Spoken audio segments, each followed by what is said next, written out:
UBC, inspiring Uganda.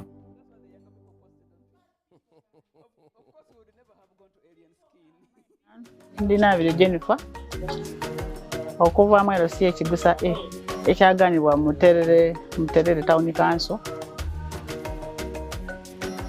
we bwatuuka nga ndi kunika business kange kano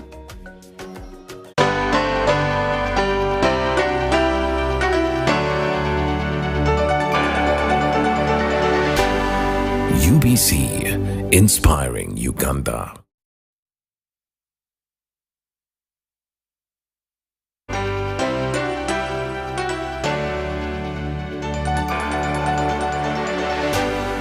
UBC, inspiring Uganda.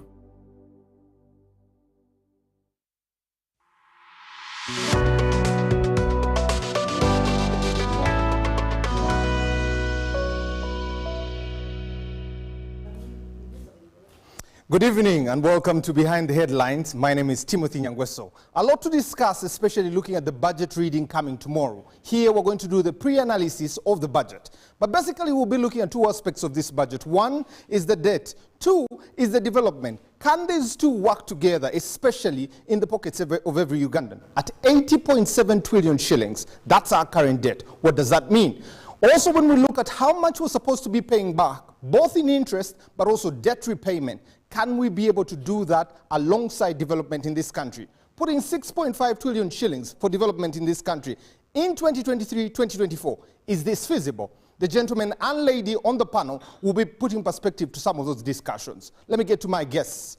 On my extreme left, when I sit down there, is Honorable Nandala Mafabi, Member of Parliament for Budandari West there. He is also known as one of the people that has been in revenue and audit for the longest time possible. We come to Andrew Mwenda. He's no stranger, CEO of the Independent magazine, but most especially known for the grandfather of everyone in this country at 110 years old, as he claims there. But we leave Andrew and move on straight to Honorable Omara Paul, who is a member of parliament for Otuku County. He has been in the banking sector, 21 years in banking sector, 12 years as a senior banking administrator and executive there. But he also has done economics for different regions in the south, the east, and the west. We also get the last gentleman on our panel, Honorable Ojara Martin Mapenduzi, member of parliament for Gulu West, but also has transformed Gulu when he was LC5 there. A lot is spoken about him being there.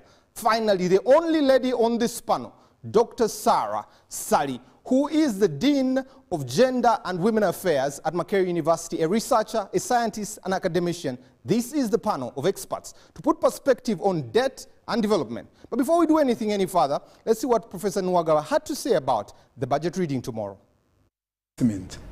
Any public investment must have what we call a feasibility study. A feasibility study is a document which would be able to tell, do we need Kampala Kabale Road? And this means Kampala, Masaka, Mbarara, Ntunga, Mukabale. And this, of course, continues to Kigali, Rwanda. The assumption along this investment is that this road is going to unleash productivity. It is going to boost production. People are going to find a very easy way of taking their commodities to the markets. And world over, this is the assumption. The assumption is that these investments are public investments, which should really stimulate demand. And we have been seeing that most of these investments, some have stimulated this demand and others have not, which means simply that you need more than now these infrastructure projects to boost production, to unleash demand, and also to ensure that you can, because factors of production are not only infrastructure. You can have a road, but this road is not maximally used.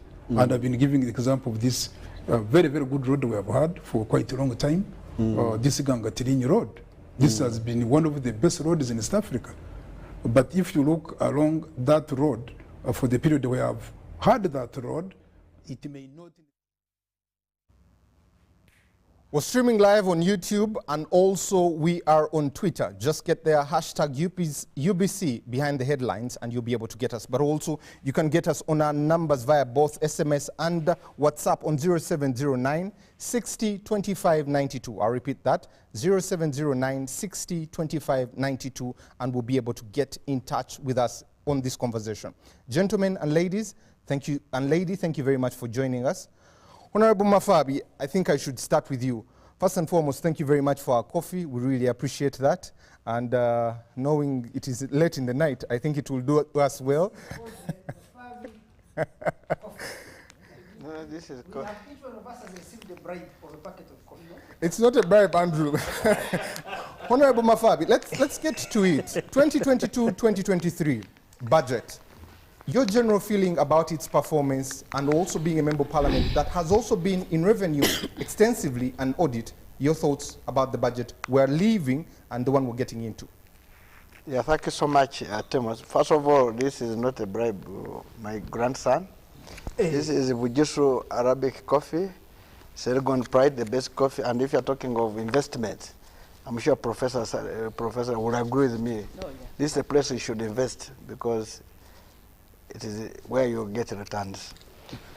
Now, the budget, I think to begin with, we must look at the performance of our budget for a period of time. You see, the problem we make, we start with the current, you don't see the trend. Our budgets in Uganda are basically financed by, first, tax revenue, collection by URA, and non-tax revenue, and debt. And usually the debt we're seeing is now taking a big portion of our investment, of our budget. What does that mean? It means you don't have enough to finance your budget. If you look at the budget of 2020-2021, our budget then was 44 trillion, but we collected, we hit the budget with a debt, and we spent, I think, about 34. The actual which we realized was 34.2 trillion. I think I have those figures somewhere. Let me try to get my figures right. Then you come to the one, yeah, 2020/2021 financial year. The budget was 44 trillion. 0.2, but what we realized was only 34 trillion. We increased the one of 2021-2022 was about also 45 trillion, 45.7 trillion.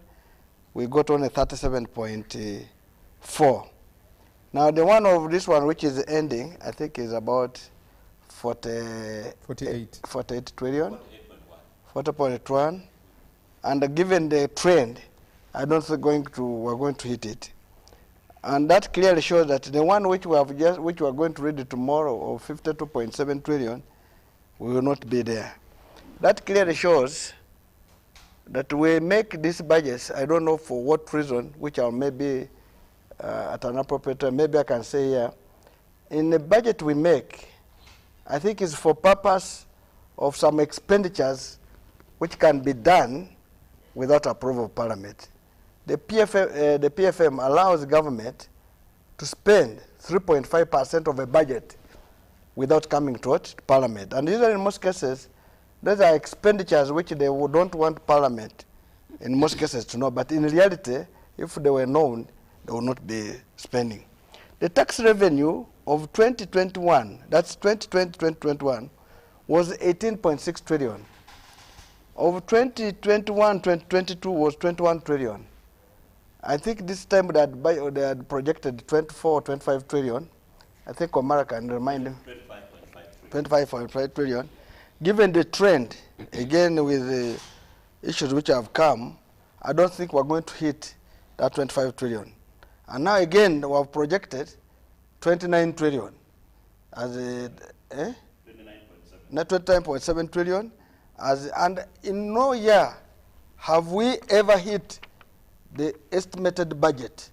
Either come close to it or over it. We're all Story New Vision today saying that the URA has exceeded its budget of 5.5 trillion. They've collected 25.7 trillion. It's a story in the New Vision of today. Well, we shall see that one. Now, when you look at this budget, which I'm trying to read, the debt, statement of debt, and we need to do trends. In 2020-21, the domestic debt was 30.8 trillion. The external debt was 44.3 trillion, giving 75.1 trillion. In 2021-22, the domestic debt was 38.1 trillion. The external debt went to 44.4 trillion, giving a total debt of 86.6 trillion. In short, there was an increment of 11.5 trillion. As we're estimating now, and I'm sure Omara will agree with us, that right now the debt, total debt, is over 110 trillion. So it means every year the debt is on increment, and when you increase debt, there's interest on debt. As you increase debt, and it's not increasing at the same rate with the increase in tax revenue collection. So in short, the debt is increasing, the burden is increasing, the servicing of debt is I am sure this financial year, all the tax collection we're going to make are going towards servicing of debt. Because I think the external debt service is about 15 trillion, and the local debt might be about, I think, 6 trillion, that's about 21 trillion. So 21 trillion, if you are going to collect 24 trillion, you are left with a balance of 3 trillion, which is for purposes of paying administration costs, like salaries, and it will not be enough. It means you may have to borrow more money to even pay wages. And as you are borrowing to pay wages, you will also need to borrow more money for any capital development you may need, and develop in the hospital, in the health sector, in the road sector, mention it. So what am I putting across is that in reality, we're in danger. And in most cases, when you're in danger, what you have to do is to come to the drawing board and reconsider what amount of growth do I have for purpose of making my court. Don't make a big court from little cloth, otherwise you steal people's cloth. Now, what is happening? For you who did mathematics in primary, they would say there's a job here. One man, it takes 10 days. 2 men, it will take 10 divided by 2. That means it will be 5 days. 5, it will mean 10 divided by that will be 2 days. But in reality now, this job of 10 days, it is taking 8 men to do it for 6 days in the current state. What am I meaning? That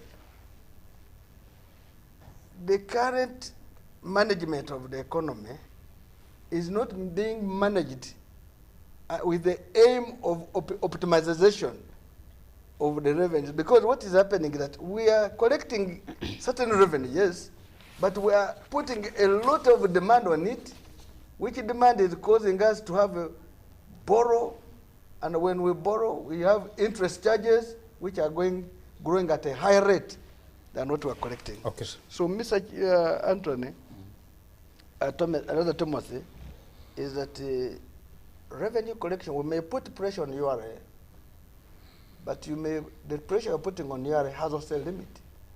The only way we have to do is to increase first the tax base by putting many people in the tax bracket, remove tax exemptions. There's a lot of tax exemptions in this country which are not called for, and also have a management of the economy whereby the expenditures should be real expenditures, because there's a lot of wastage, there's a lot of leakages in the form of money being stolen, and at the end we're seeing no tangible results given the debt we're incurring and the revenue collection we're making. Thank you very much, Honorable. Andrew, let me come to you. You have traversed this country and traversed all over the world looking and also have read about debt. When you look at our approach to debt, especially, let's give it 3 years, 21, 22, 23, what is our approach to debt, and is it sustainable? Is our debt sustainable? Well, let me give you the numbers I got from the Treasury before I came here. Uganda's total debt as of December 22nd, because debt is always a moving figure, you keep borrowing and paying. So as of December 2022 is 80.8 trillion, which translates to about 21.7 billion US dollars. Of this, external debt is 47.9 trillion, domestic debt 33 trillion. Now our revenue is 25.5 trillion. Next financial it's projected at 29.67. Now let me tell you, if your total revenue is 25.5 trillion, right? Our total debt service is 16 trillion. Just imagine your salary is 2.5 million, but your debt is your loans are 1.6 million. You really are in a serious problem. That is one. I cannot see here the total budget, but even our revenue is 25 trillion, but our expenditure is going to be 53 trillion. Of course, about most of this is debt, a lot of this is debt rollover. Is it 13 trillion? So the actual eight is around 8 trillion. And so, but even it means we have to borrow about 40% of the budget. That is that is very risky. It's very risky. In any case, if you look at the structure of our debt, the external debt service takes about 1.14 trillion. Yet, it is 49 trillion. Then domestic debt, which is only 33 trillion because you borrow expensively, the servicing it is almost 5 trillion. So we are borrowing expensively domestically, and I think that that kind of interest payments alone on that 33 trillion is almost 5 trillion. It is not a very good situation. And why have we come to this? I think that the government of Uganda has a lot of pressures to spend, both on consumption and on investment. And these political pressures to spend far exceed the available revenues. Now, of course, it's not the problem of Uganda alone. Uganda's debt to GDP ratio, if you look at what is it, it's about 43%. But that of the United States, for example, is more than 100-something%. Japan, I think, is 289%. You can clearly see around the world, governments are under pressure to spend income they do not have. If you go actually to the Western world, you'll be surprised. A person is born, they go to school using student debt, they come out of school, they buy a car using the debt, they buy groceries using a credit card, they buy a house or a mortgage. So I think the capitalist economy has moved towards dependence on debt. So what Nandela Mafabi is saying is correct, it's worrisome. But this is not a Ugandan trend. In fact, Uganda has better debt numbers than most of its African peers, with the exception of Tanzania and Nigeria. If you look at the debt to GDP ratios of most African countries, Kenya is what now, 90%? Yes, but you see, Kenya, of course, you have to know, you have raised the issue. Kenya is about debt to ratio? Yeah, debt to GDP is about 90%. But part of the problem is Kenya is likely to default on her debt because later this year in July, the Eurobond is going to mature next month, and they will need to raise 2 billion. They have been failing to pay salaries. I do not know whether you know that Ghana is incapable of paying her debt. The Eurobond, which they had put on auction, actually had been cancelled on account of investors not being interested in it. Yeah. You look at Zambia because of the liquidity problems they have. So Kenya, they don't even have money to buy fuel. So they have been given a credit line by the government of Abu Dhabi. Then Ghana has declared default, not just on external debt, but on domestic debt. Perhaps to explain to the public, you see, domestic debt is debt that you have borrowed in your own currency. Surely a country cannot default on money, on a loan in its own currency, because it can go to the machine and print it and pay. Of course, if you go print and pay, you'll cause inflation, but at least to fail to pay your domestic loans is a political decision. It cannot be a financial decision because you can print and pay. But Zambia is entering a period of default. South Africa is in a terrible situation.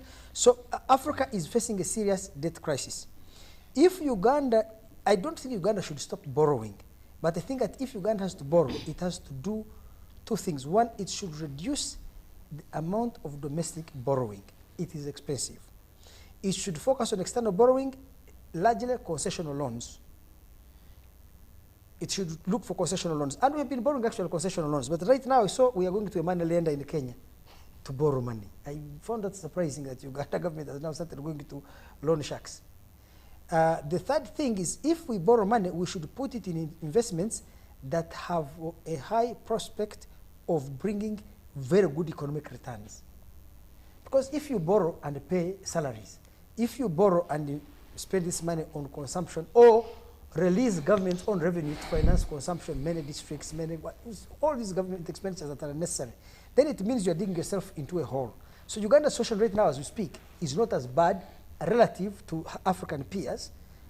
At 43% of GDP, we are actually within the best situation. There are few African countries which have a better debt to GDP ratio than us. I can just go back. I wrote to IMF, they sent me a list here, but it will perhaps disturb our viewers. But I think Uganda, there are only about 5 countries in Africa which are better. Botswana, Nigeria, Tanzania, which one else? Benin, that are better than Uganda in terms of debt to GDP ratio. Okay. And yes. So if you ask me, what should Uganda do? Uganda needs to invest in those areas that are likely to bring a high rate of return. If you borrow money, build a road from Moroto to Nakapiripiriti, and it goes for 3 hours without a car passing by. Meanwhile, you have Kampala, which is the nerve center of the economy. The most productive citizens of Uganda, where 60% of your GDP 65% of GDP is produced in Kampala metropolitan area. 75% of total tax collection by URA is from Kampala. But then I was telling the president a few weeks ago that, please, the president was saying, yeah, people are saying we have a lot of potholes. I said, no, Mr. President, potholes are the golden age of Kampala. Now we are living in the age of craters, giant craters in the road. When it rains, they become mini lakes, and these mini lakes, people are even doing photoshopping pictures of you and the first lady in a canoe crossing. So this is how bad the situation is. If you cannot invest, because the most productive citizens of Uganda, who are the most skilled, are stuck in traffic jams, are stuck in mud and the flooded streets for hours, instead of being in office working, in factories working, they are stagnating in traffic for 4 hours a single day.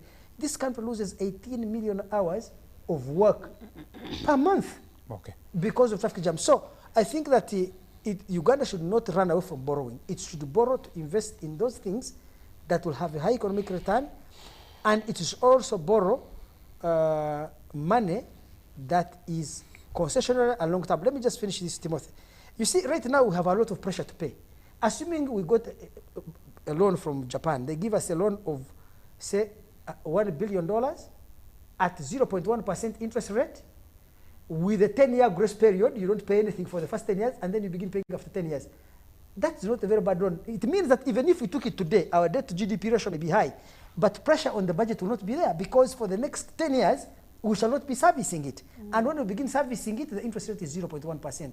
You ask me, I would be looking for loans like that. Okay. Scavenging the whole world. And I'm glad both you and Honorable Nandala, I'll come to him about the tax base and I'll come back to you about development. But let me come to Honorable Mara. One of the things that really is really disturbing is the 67 projects that are there. 7 are on schedule, 3 projects are in implementation, 18 feasibility study, 25 behind schedule, 3 concepts, 13 idea formation. This is about 8.2 trillion shillings there. What is happening here, and what should we do about this? Oh, we really have a big problem with the projects that we do as a country.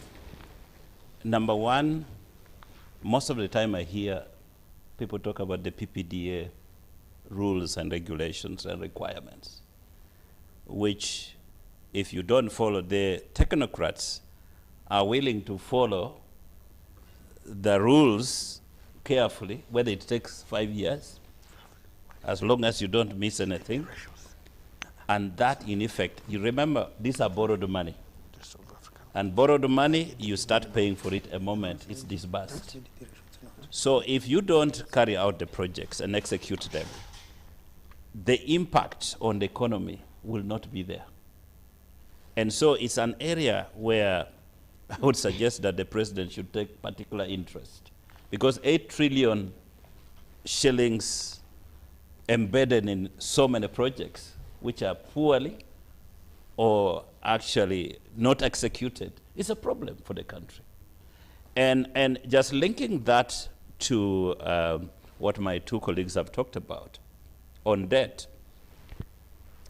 if you look at the problems we have, when the budget framework paper was presented, our budget ceiling was 49.9 trillion. Then the budget estimates came through. It was now 50.9 trillion. Then several corrigenders came. I think about 2 or 3 corrigenders came, and the budget ceiling ended at 52.9 trillion. And what caused that is that many people ran to the president. You see, we have this unfunded line, we have this issue. So the president gives it, them a listening ear. And therefore, it wraps up the budget grows. But the problem, the fundamental problem we have is, on the revenue side, we have nothing. That's the challenge we have. So we have given URA this running financial year estimated to collect 25.5 trillion. The last time we met the Minister of Finance, not very long ago, they said URA was 500 billion below budget, behind budget. So which means that 25.5 trillion might not be realized, because now, that was a month before the end of the financial year. It would be a miracle to collect that one and hit 25.5. So it won't happen. And then suddenly, to balance the books, by the way, because now the budget ceiling has gone back up to from 48.1 trillion to 52.7. So it is only realistic in accounting now to look as if URA can collect a magic number up to 29.7. That's a jump of almost 4.8, I think, trillion. 4.4. 4.4 trillion. Will they be able to collect it? I don't think so. But then we commit government to do this. So if you look at our tax to GDP ratio, it's still at 13%. We are looking to go to 16, most likely. If you can reach 20, that would be magic, a magic bullet. So the fundamental issue is, why is the GDP, which we have now, about $46 billion, almost 200 trillion, why is it not generating cash? Andrew, this is my fundamental question. We say the GDP has grown, but this GDP is not generating money. If you have seen the numbers, we have gone 18 trillion to 21, 22 trillion. Now we are looking at 25, and then we are thinking of 29. But the GDP, we say it is up there. So unless somebody has rebased the GDP and is giving us fictitious numbers. So this GDP should be able to generate cash. And coming to your point now, when these monies are borrowed, the question is, where do we take the money? Fundamentally, where does the money go? And some of the projects which you have laid out, so many of those projects, if they were actually projects that would contribute to the growth of our GDP, why is it that we are sluggish in the implementation? Because we know any capital investment will go towards the generation of wealth for the country. And we sit, and some of them, they said we might lack counterparty funding, because the donor will give you and said, okay, bring the 20%. And we are not able to provide the 20% in the budget, so the donor money sits there waiting for the counterparty. Or we are sluggish because the procurement has been long, there's something which is missing somewhere, somebody has gone to court. So I think we have to be very serious as a country if we really need to get over the hurdle which is before us. And the Minister of Finance will tell you, even in the budget, the 2023-2024, they will say our debt to GDP ratio, even then, will be 48 I think 3? About 48%. 48.6%. Yes, 6%. yeah, 48.6%. From 46.7. Which is far below the Charter for Fiscal Responsibility at 53.4. But the question is, if our debt is still manageable, Andrew, is still below the 50% mark, why is it we are struggling to actually service our debt and manage our budget? Because in this budget, 21 trillion will go towards debt servicing. And you're projecting to collect 16.7 is debt service. You're going to collect 20, you do the numbers, with rollovers of 80 trillion, put the rollovers there, you're going to go to 21 trillion. So, just a minute, those are committed funds.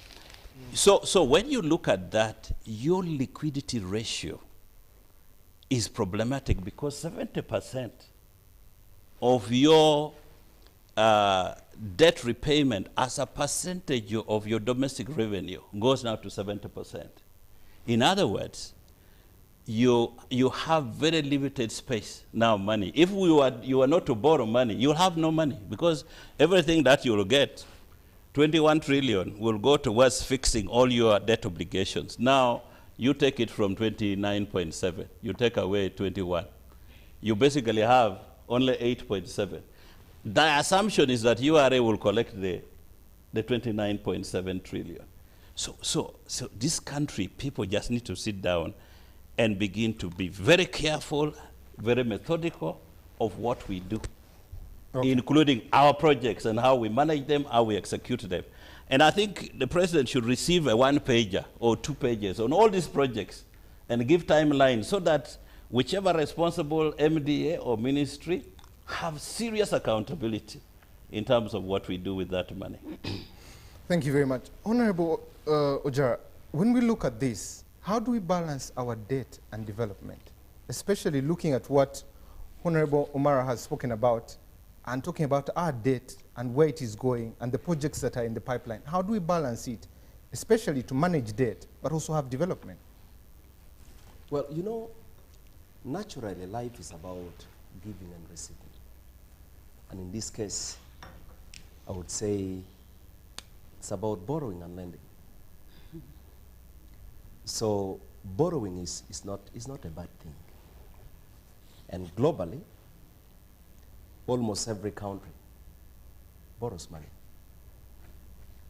So when we talk about how much Uganda borrows and how much debt is accumulating, yes, we have to get worried looking at our own case, but also when you see elsewhere, you then know that this is global. This is everywhere. I was looking at some of these big economies. I looked at the United States, their debt burden. Right now, I think they're at about 31 trillion US dollars.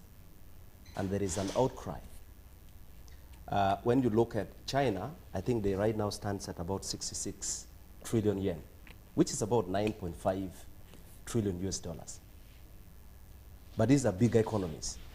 Now, when you come to Uganda, when you look at the rate at which our debt burden is growing, in June 2021, our stock for public debt that time was about $19.54 billion.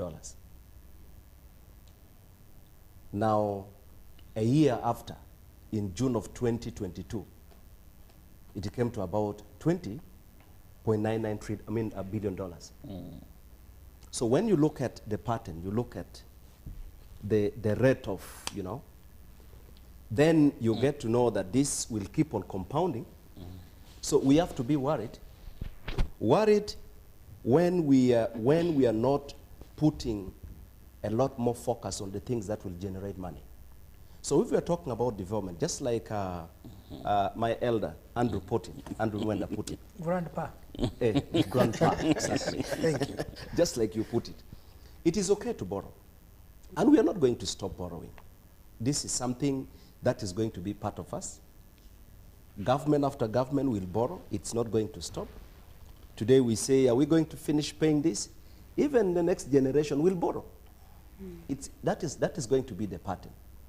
But you see, every generation will have to determine how much effort they put, not only on borrowing, but how to use what you have borrowed. So you begin to reduce the burden, and you have to make deliberate efforts to fight it. So that even when you have to borrow, you borrow less and less and less, but you don't borrow more. Look at 2021 to 2022. We ended up moving by more than 1.something billion. So this year, we will move to another step. And then the question is, how much effort are we putting in making sure that much as we borrow, we put the monies to the areas that can generate more money and begin to make us at peace, begin to reduce on the burden. So the question is, are we focusing at the things that can make our economy much stronger and we reduce on our borrowing, level? The answer is probably no. Just like Andrew Mwenda put it. If you are going to put resources in the areas that will not generate money, you will have to continue borrowing. But if you are going to, for example, when you look at, when we look at the 2023-2024 budget, our focus is industrialization. Our focus is expanding the service sector. Our focus is commercializing the agricultural sector. We are looking at all that. But how much money are we putting there? When you look at the 2023-2024 budget, we put about 900 billion to fund the agriculture sector. This is an area we want to commercialize. We want to generate a lot more money. And we are putting something that we feel is not adequate. Are we trying to respond to that challenge? I don't think we are doing enough. We are talking about industrialization. How much are we putting? How much are we investing to support the private sector? During COVID period, you saw what happened in this country, because we rely so much on foreign countries because we have to import. And COVID came and taught us a lesson that you see, you are a country that is heavily dependent on others, and as long as you don't wake up and begin to do things on your own, produce more instead of consuming more, so that is where we have a challenge. So the question is not whether we should stop borrowing or not. The question should be, how do we use what we borrow to productively begin to generate our own and start to reduce on how much we have to continue borrowing? Otherwise, we are not solving much problem. Thank you, Honorable Jara. Let me come to you, Dr. Sarah. One of the things that is really bothering is if the donors pull the plug like they're threatening to because of this Anti-Homosexuality Act, or because of the debt ceiling that we are at there, because we moved from, World Bank has us moving from lower to medium. When you look at this pulling of the plug, can we sustain what we have, and how do we turn it around? Yes. Thank you very much, Timothy. Well, one, I hope they will not pull the plug, because their lending money to us is actually business for them. It's not that they're just giving us money for free. But like everyone has said, we are a heavily donor-dependent country. We are not as badly off as others, as Andrew has ably explained.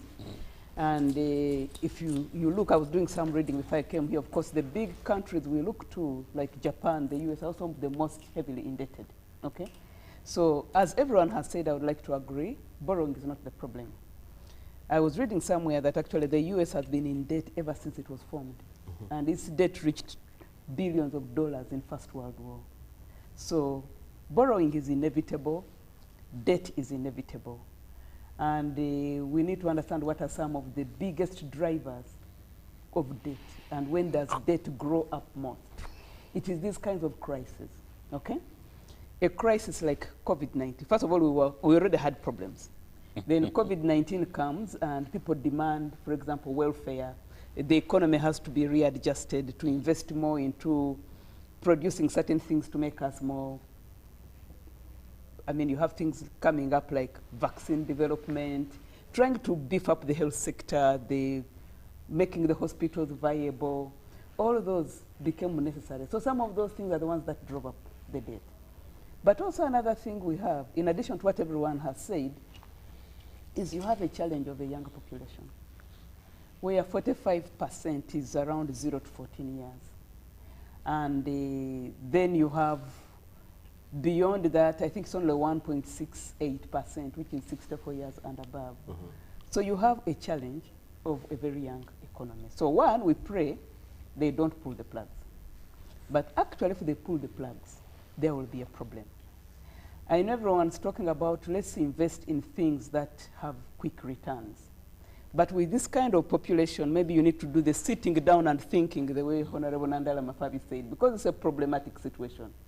You sit down and plan for these people who are coming to 50 million, majority of whom are young.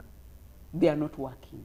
They are largely dependent. Every working Ugandan is carrying with him or her around 5 other families because people are that poor, okay?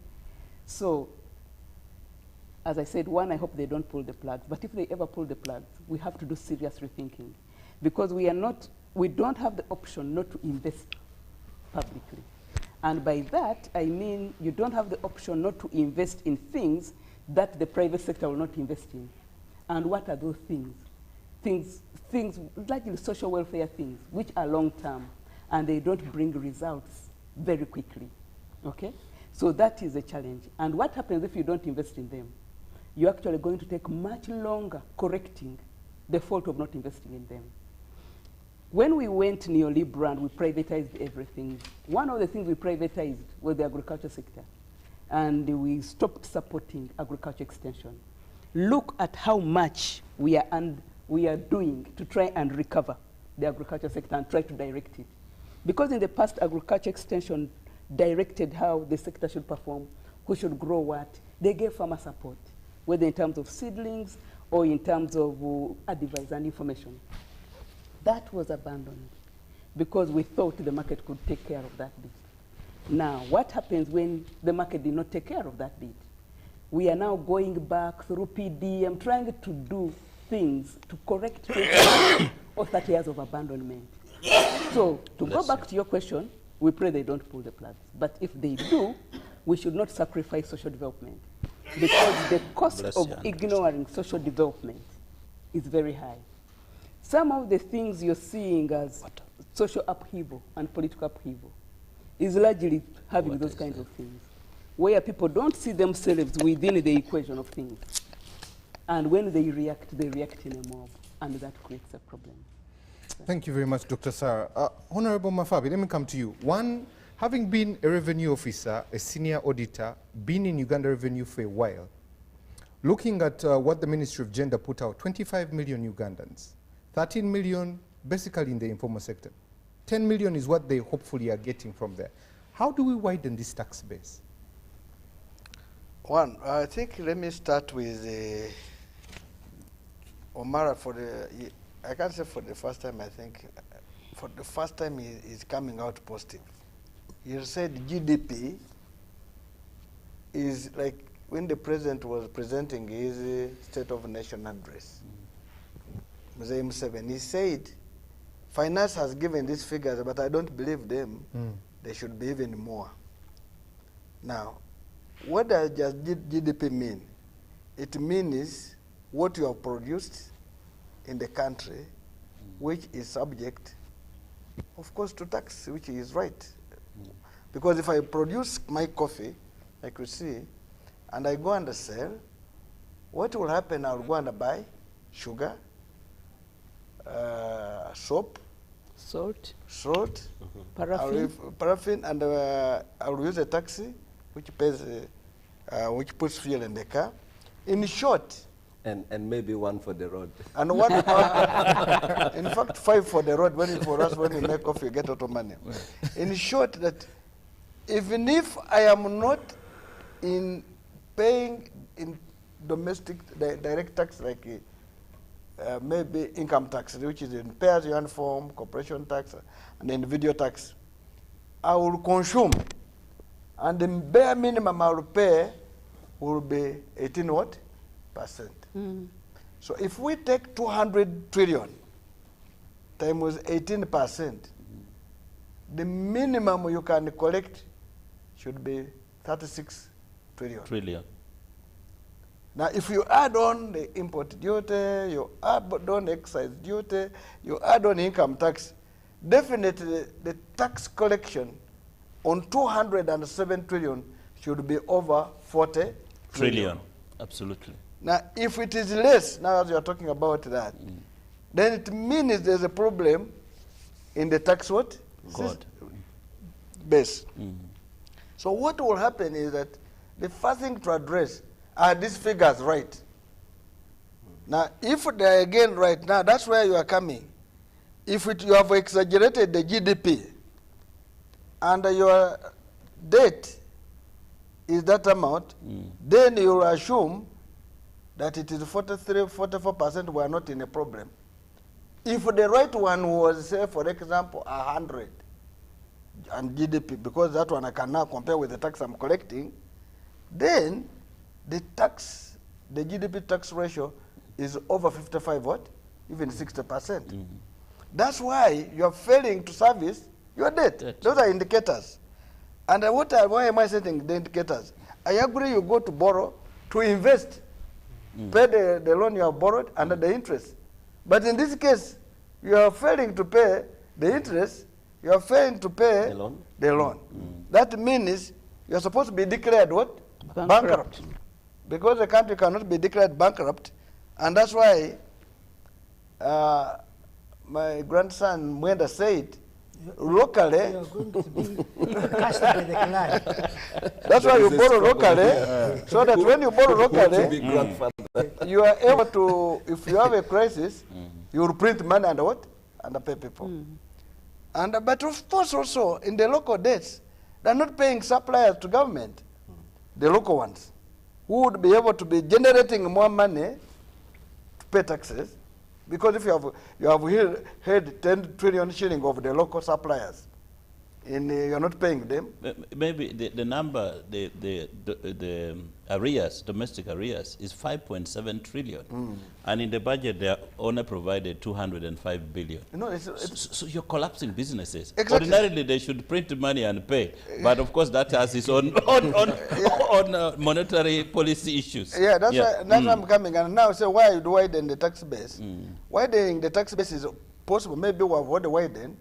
But because of our appetite to consume is the one causing us a problem that no, you are eating more than what you should eat. You see, in Uganda, if we are living on debt, we are saying that Ugandans are living on debt. It's like fattening children on borrowed money. Then tomorrow, the owner of the money will come for you.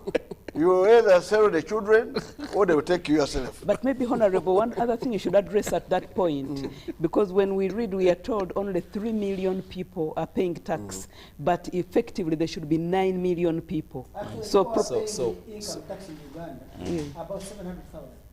Okay. Active taxpayers in Uganda, So they're may- about 700 to 800,000. So, Honorable, as you answer that, you should also tell us how can we increase from the 700,000 to the 9 million people? No, what he's saying, you may not be right, because even there are those, you are meaning those who are employed even, but those who are people employed both in formal and informal, who are paying payers you earn more than $1 million. That's the figures we have.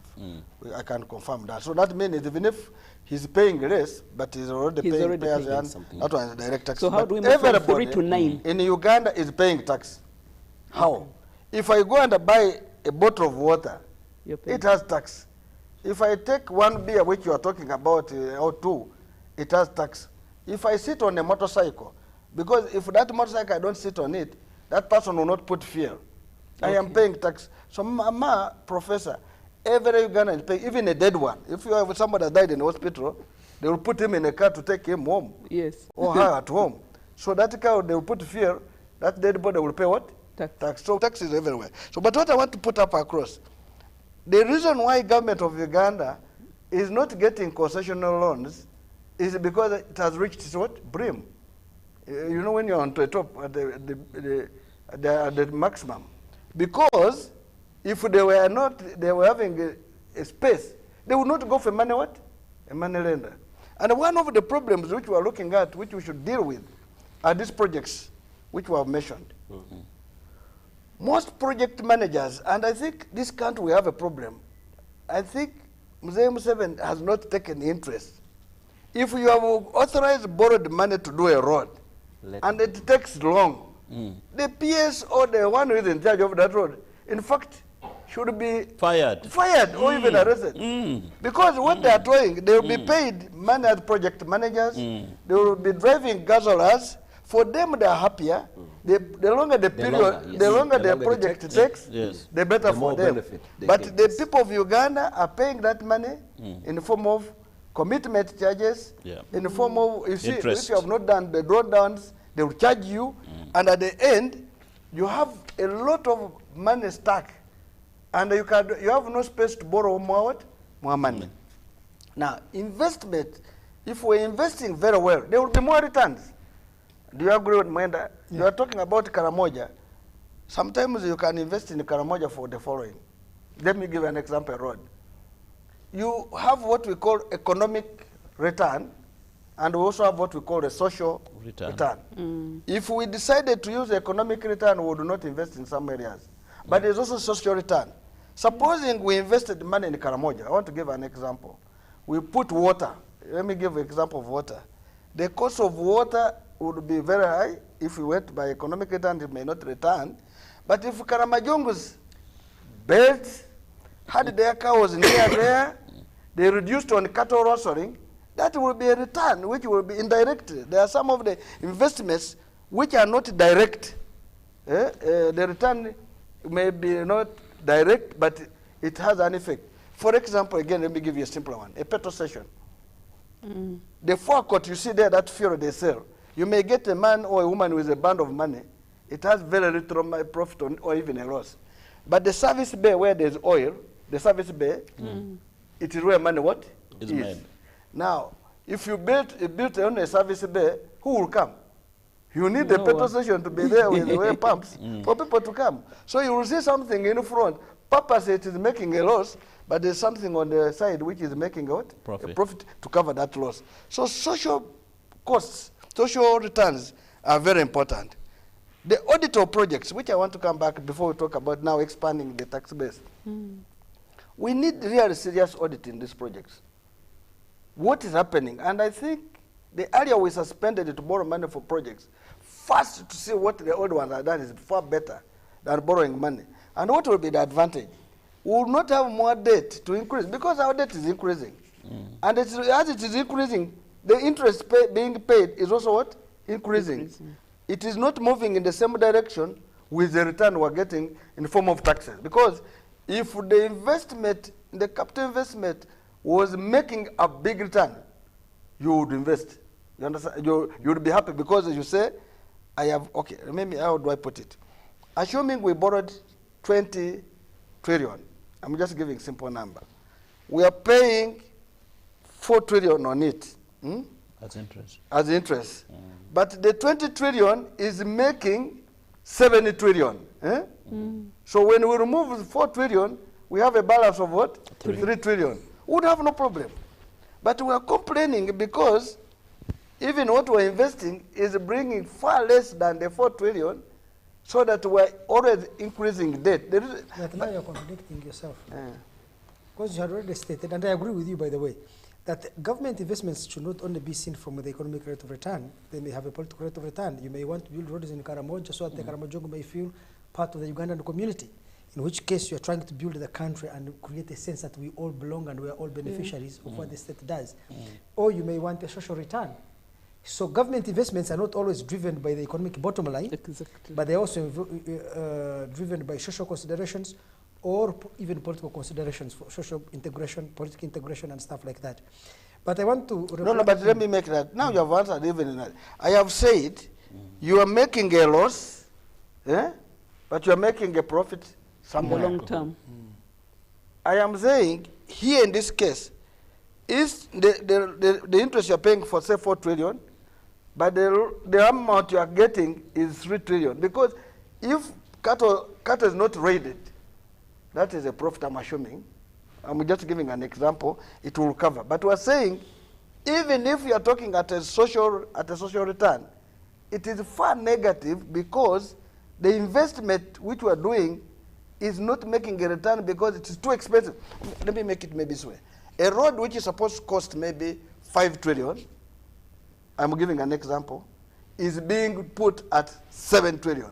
From day one, already we have a negative of 2 trillion because of leakages, corruption, and the loss. I want to start from that number one, because we did one time a cost study in roads in East Africa, including Ethiopia. We discovered that our cost of roads was far more expensive than all those countries. And what was important is that we would have come back and said, what is the problem? Wait a minute, what's the problem? Is it fuel? Is it what? But we discovered that even our aggregates, which we make locally, the sand was more expensive than those we don't have, which was very bad. So what I wanted to conclude on that I am not contradicting myself. I'm saying that the cost, the investment we're making, we are not costing the returns vis-a-vis the expenditure on the returns. How do you increase the tax base? I think the tax base is first, is to say that everybody must pay tax. And I've told you that even a dead pay. But which tax are we looking at? Is that they are like income tax, which we know. They are like, of course we have Juakali, somebody will say Juakali down there are not in the tax bracket. How do we make sure that the Juakali are in the tax what? Tax bracket. How do we make that a farmer, which you are commercializing, comes in the what? In the tax bracket. If you are going to do it, when you want to bring people in the tax bracket, you don't bring at the rate of 30%, which is now. You might say that for you people who are working in this area, your tax rate is, say, 5%. People will come, first capture the data, then from there, increase as you go ahead. Thank you very much. Andrew, I'm going to leave a thought with you, even as we're going to take this break. The import bill against our exports, but also looking at what the president said during his State of the Nation's address, he shut down the local content and said this is not working for him. Let's take a quick break, and when we come back, we'll be talking development and also debt further after this quick commercial break.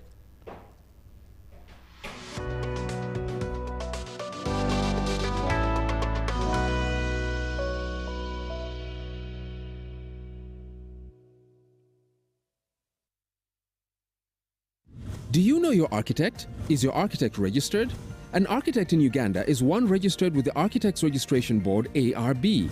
ARB is a statutory body mandated to regulate and maintain standards and practice of architecture in Uganda. Save money and life that is often lost in collapsing buildings as a result of employing quacks to supervise your construction sites. Remember, only registered architects have professional indemnity in the event of loss of your property. To learn more about the benefits of using a registered architect, visit www.arbuganda.go.ug now, or call us on 0781 498 823 or find us at PKF Building, Kira Road, Kampala. ARB is here to ensure professionalism in the architectural industry. This isn't just a girl. She is the future. This is a teacher, a doctor, a community leader, our future president. She is our family's pride, and as her father, I will protect her from child marriage and talk to her about the dangers of teenage pregnancy. We each have a role to play in empowering our teenage girls to protect them from child marriage and pregnancy, because when we empower them, we empower our nation. Protect the girl, save the nation. Take action. Report any case of defilement or child marriage to the police or call Sawuti 116.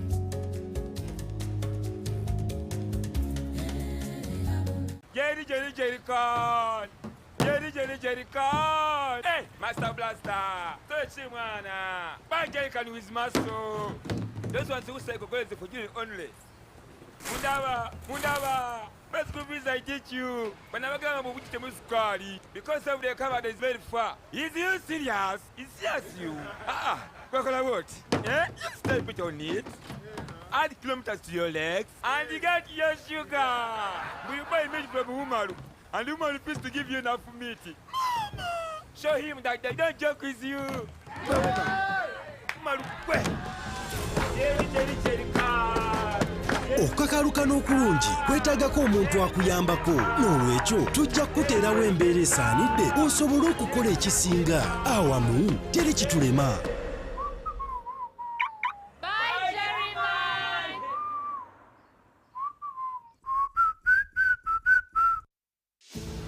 Ocho, mwami musoke. Njose nekusanga. Ate kiki? Munnange, anti gwe amanyi okunyinyonnyola ebintu by'emisolo bino n'embitegeera. Ate kiki leero? Mbadde ku dduuka ne mpulira ng'abakyala bagamba mbu tulina okwewandiisa mu nkola ya IFRIS. Tukikolanga. Ate kituufu nnyo. mbadde sikimanyi nakyo. Eyo y'enkola egenda okutuyamba okulwaninga bizinesi zaffe mu ngeri ya digital. Etya. Oba olina okuwandiisa bizinesi yo mu IFRIS osobola okumanya omuwendo gw'ebintu by'olina mu bizinesi yo, enfulumya n'ennyingiza mu bizinesi yo. Awo URA esobola okukola omulimu gwayo ogw'emisolo obulungi. Nedda mwami musoke kye sitegeera. IFRIS eyingira etya mu bizinesi yange? Kakati enkola eno ya IFRIS eyingiza bizinesi yo mu sisitemu ya URA kubanga tekyali kya buntu bulamu okugerekera omusolo ogutali mutuufu abateebereza buteebereza. Ekyo kituufu ddala bannange, ekyo kituufu kubanga mazima obadde omusolo gubadde gwapaala bupaazi ng'ogenda n'osasula omusolo gw'otomanyiko omutwe n'amagulu kwegamba bambi nga tekiriiyo. Olaba kakati ate n'ekirala IFRIS eyamba okukuuma ebiwandiiko bya bizinesi yo kuba biyinza okubulako, biyinza okukwata omuliro, naye kati wano IFRIS biba biri digitalized. Bannange nenkola ntya okwewandiisa? Kyaku nnyo waludde dda. Okwewandiisa mu nkola ya IFRIS genda ku kibanja kya URA www.ura.go.ug awo olondeko e-invoicing awo no ugoberere endagiriro. URA tukulaakulanyize wamu Uganda.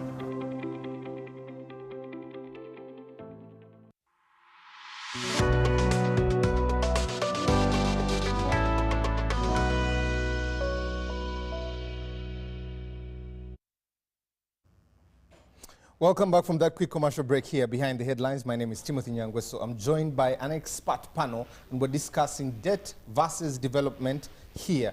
Dr. Sali is here, Honorable Ojara is with us, Honorable Mara, the old man of the clan, 110 years there, Andrew Mwenda is with us, but also Honorable Nandala Mafabi is also here. We're discussing everything. Chairman Bugishu Cooperative Union. Chairman Bugishu Cooperative Union. Someone even sends a message through and says, Timothy, thank you very much. My name is Joel from Sironko. Honorable Nandala is my MP. To own thinking, the budget for the financial year 2024, it can't bring Uganda and most Ugandans and will still be in the poverty line because we are still operating in liabilities, okay? Thank you very much. Someone gives advice here and says, good evening, Timothy. My advice to government is to meet the budget without borrowing. Let us avoid unnecessary expenditure, do away with public functions, get treatment of government officials from here, minimize the number of ministerial posts, remove deputy RDCs, deputy DSOs from every district. This is Geoffrey from Nakaseke there. Okay, one more here. Thank you, Timothy. I'm Robert from SETA. I'm enjoying the speech and the experience of the people on the panel. Keep it up. Thank you very much. There are quite a number of them. I'll be getting to them in a short while. But let me get to my panel. Andrew, let me come to you. Our biggest challenge is import versus exports. It puts, especially on the dollar. The president came out during his State of the Nation address and said, local content, this thing is not for us. How do we bring that to equilibrium, both our expenditure on imports and our expenditure on exports there? Okay, could you allow me, Timothy, that before I answer those, I respond to some of the issues my grandson, my very stubborn and rude grandson, Nandala Mafab was saying. You see, I think that the tax to GDP ratio is not a very good way to analyze problems of borrowing. Remember that the GDP is not the resource of the government to spend, to pay back taxes, rather to pay back debts. The resource of government are tax revenues. So really, for me, the issue is what percentage of your tax revenues go into debt servicing. That shows your ability to pay. I'll give you an example. Japan has a debt to GDP ratio of 300%. It's called liquidity ratio. It has a debt to GDP ratio of 300%. That is one. But Japan also has a tax to GDP ratio of 50%.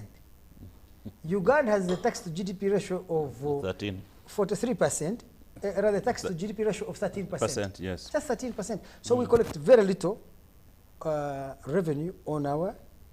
Part of it is because a large section of our economy is subsistence agriculture. 70% of the population of Uganda is subsistence agriculture.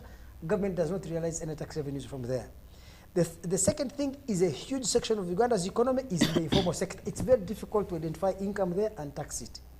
Third, also, we are not a country that is industrialized and formalized. A lot of these countries that are highly industrialized and formalized, they are able to easily see economic activity and tax it. The third thing I want to correct Honorable Nandala Mafabi on is it's not that Uganda exaggerates its GDP. It is also that Uganda also borrows expensively. I'll give you an example. When Japan government borrows, first it borrows in its own currency. 99% of its debt is in yen. But two, it borrows at 0.1%.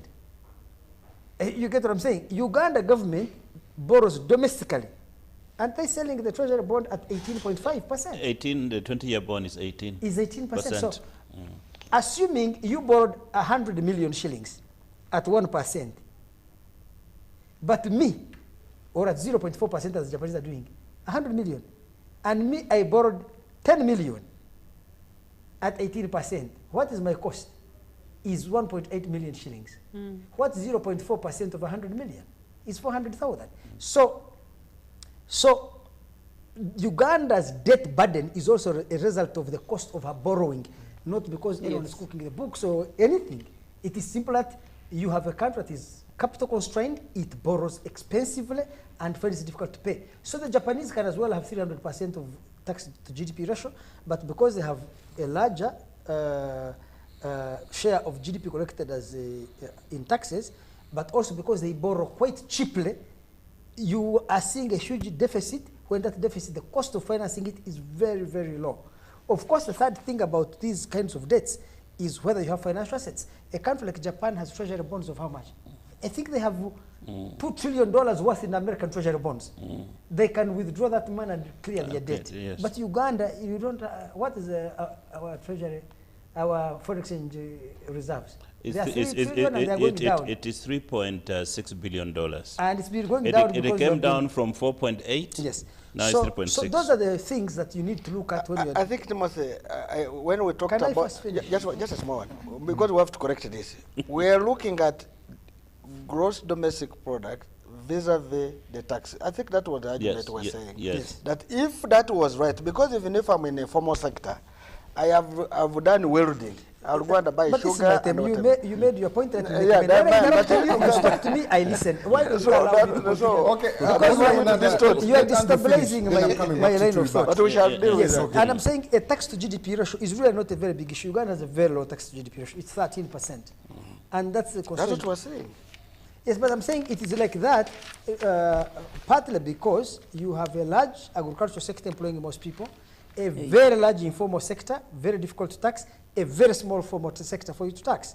That is one reason. Of course, the other reason I should tell you also, the government of Uganda over the years has grown old, tired, exhausted, fatigued. I don't see any new plans and initiatives to find new avenues to generate revenue. Government of Uganda, and specifically through Uganda Revenue Authority, they are more focused on how do we squeeze the last penny out of existing taxpayers, rather than how do we identify new areas to generate revenue. Or how, for that matter, do we invest in infrastructure and other things that increase the productivity of the business community so that we collect more revenue from increasing productivity rather than squeezing the last dollar, the last shilling out of the existing compliant taxpayers. By the way, I should also tell you, if you are a taxpayer, you go voluntarily comply and register with URA, you will be harassed and driven out of town. Yeah. So most people don't even show up at URA to register for taxes. They decide to remain informal because formalization and compliance you become the target. Whenever government pushes URA to collect taxes, they say, we know Paul Omara and Martin are the ones who pay. Then they come like a ton of bricks on you. You see? So, but I personally think that if the government of Museveni was not exhausted, it was not tired, it has not let it creative initiative, there are many, I can tell you, in the next 2 years, they can generate an extra $3 billion in tax revenues, which they have never collected before. It can be through the carbon credits, it can be through new telecom taxes, it can be through different ways in the world, savings on the cost of fuel. There are so many things Uganda can do that which do not require government of Uganda to spend money. But I think the government is exhausted, and too many vested interests make it difficult, because you see there is people who are already powerful in the private sector and within the government who have been trading. New ideas tend to threaten those coalitions. And since they control the system, they block all these new ideas from coming up. But the other point I wanted to make is that, again, to correct Nandala on the cost of roads. You see, if you say in Kenya road costs this and Tanzania, you're missing many things. The cost of a road is determined by many things. How are you financing your roads?